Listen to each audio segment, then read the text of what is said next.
Menteri PUPR sekaligus pelaksana tugas Kepala Otorita IKN Basuki Hadi Mulyono menjawab Istana Garuda IKN yang disebut-sebut mirip Istana Kelelawar.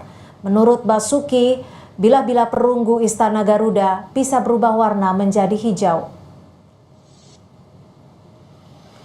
Menurut Basuki, desainer Istana Garuda IKN Nyoman Nuarta sudah memperhitungkan proses oksidasi bila-bila perunggu Istana Garuda.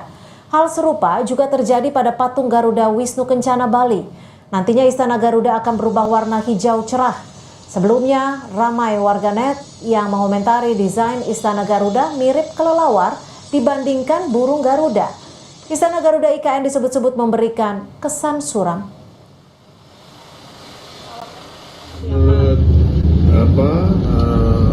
Pak Nyoman Nuarta itu kalau nanti kena oksidasi itu jadi hijau seperti GWK. Itu kan perunggu yang dikasih cairan, nanti dia akan kena oksidasi menjadi lebih hijau persis kayak GWK. Itu berapa tuh Pak? Oh iya tuh. Hijaunya itu. Iya. Kita lihat ke GWK itu berapa lama? Pak Mas? Kan ini juga IKN untuk jangka panjang.